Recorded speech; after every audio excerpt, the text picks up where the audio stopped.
What is up, guys? Sawcasm here. Today I'm going to show you guys one of the best attack strategies for sort of you beginner to intermediate players, because you are going to have to breed up a little bit to get this dragon, but once you do, it's definitely going to be worth it, and I'm going to explain why and show you guys examples of attacks that are just absolutely beastly with this guy. We're going to do some live attacks later, but so yeah, let's show you guys this dragon. So if you go to the breeding castle, this the second purple dragon, Merc, and you see he's a kind of chubby slug. He doesn't really look like a dragon to me, but apparently he is. So if we go to crossbreeding, to get Merc, you need to breed a Hantu and an Atrix. So these are two red dragons, some of the higher level red dragons, but they are red dragons, so not too difficult to get, and definitely going to be worth it once you breed up to a Merc. So you notice there's a bunch of eggs that you could possibly breed from these two dragons, but there is a plus side for that. That is that you could also get a different purple egg, so that's pretty cool. You could also get this earth dragon egg while you're at it, while you're just going for Merc, so that's really, really cool. Just the chance to get two purple dragons at once,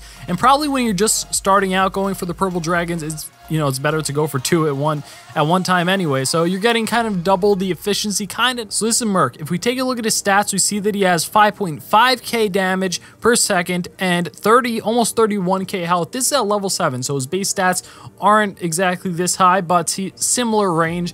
And yeah, so if we compare this to pretty much any of the red dragons, it's drastically better than the red dragons, but it's not as good as Kanara, the epic red dragon, but that's pretty much the outlier. That's really the only one that is much better than Merc, and by far she's really good compared to Merc. But it's always good to have a couple of good dragons that you know you can do some good attacks with, because there's going to be times when some are healing, so you're not going to be able to use your main dragon, so it's good to have some backups. But really, Merc is one of my main dragons at the moment, and I'll show you guys why in an attack. So let's do that right now. I'm going to search for some base to attack, and I'll come back to you guys.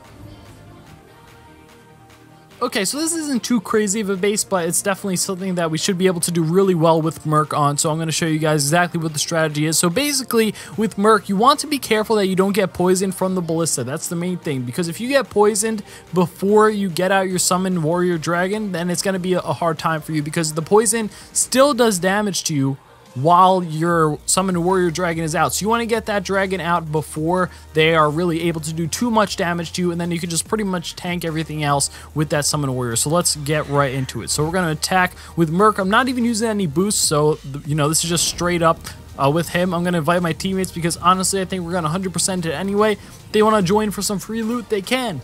Alright, so one thing I forgot to mention is his attack is kind of like the swipe multiple attack, which means it can attack up to 3 buildings at once, so that's pretty cool. Mainly his basic attack, it does an okay amount of damage, he does have decent DPS, but his basic attack we're mainly using it to charge up his summon warrior skill. And yeah, so this is the only skill he gets, but you see he's just absolutely tearing through this base. You want to kind of pick a base where you can build up and charge up your skill before you get a lot of damage done on you. So we're just going to continue this. You see the summon warrior is taking okay amount of damage, but think about that, we would actually be taking this damage instead if we didn't have him. So it's just really, really good, and we already got another one. So despite the fact that the notification pops up, and we pretty much almost cleared this base. I did miss one building just because I was a little bit slow, but if I reacted a little bit faster, could 100% of this base, and we pretty much almost 100% of this base with just Merc alone. So I'm going to pick one of my low level dragons, just level them up and finish him off, and yeah, and then we're going to hop into another attack. So okay, so this is the first base that came up. I'm not even being picky anymore. I'm just going to show you guys some different examples of what could possibly happen, what could go wrong or whatever. So we're going to head into this attack. Merc is healing right now. I'm going to use a heal potion just for the video's sake. Once again, not using any boosts. You can if you want. Of course, that would make it a lot better. His boosts do count for his skills. So if you boost his HP, his summon warrior will also have boosted HP. If you boost his damage, his summon warrior will also have boosted damage. So you want to look for bases that have kind of weak buildings to start off with, so you can really charge up our skill early on. And also, like I said before, you want to avoid the ballistas because they can potentially poison you. Now, they did get a poison off on me right now. That's okay, because we did end up with enough life left over that I believe we should survive the poison, because it does expire after a little bit, but it does stay for a very long time. So I'm actually taking a lot of damage from that poison. So that, like I said, is something you want to avoid, but luckily it did expire in time.